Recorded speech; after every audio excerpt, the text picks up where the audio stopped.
Баршаңызға қайырлы күн достар, менің каналыма қош келдіңіздер. Бүгін сіздерге осындай өте жұмсақ болатын, ажурный болып шығатын, сүттен жасалатын блинчиктердің рецептісін ұсынатын боламын.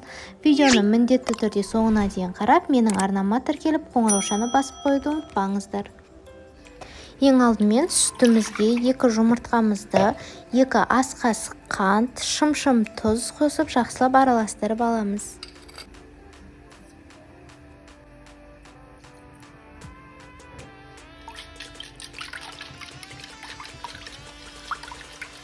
Оның үстінен сұйық майымызды құйып, тағы да бір рет жақсылап араластырамыз.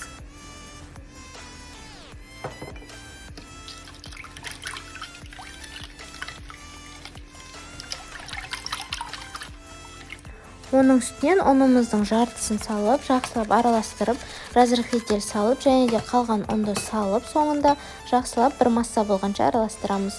Мынандай түйіршіктері қалып кетпеу керек, жақсылап вилканың немесе осылай венчиктің көмегімен араластырыңыздар. Жарты шай қасық разрыхлитель қосуды ұмытпаңыздар, ол сызы видеоға түспей қалыпты. Ең соңында үстінен қайнап тұрған суды құйып, жақсылап араластырамыз.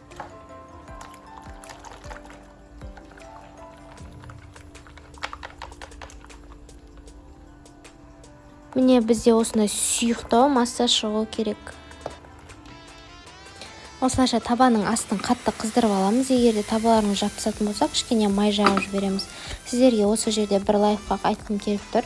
Әрбір осылай массаны құяр алдын кішкене табаның астын қыздырып жіберсеңіздер, мысалы біреуін пісіріп болдыңыз, екіншісін пісірердің алдында 1 минут астын қатты қойып тұрасыздар да, массаны құясыздар. Құйған кезде осылайша бірден тесіктері шығады.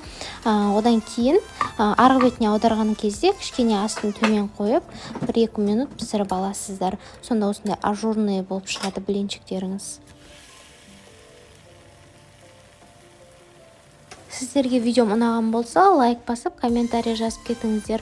Міндетті түрде дәл осы рецептпен жасап көріңіздер, өте әдемі болып шығады. Сіздермен болған Арайлым.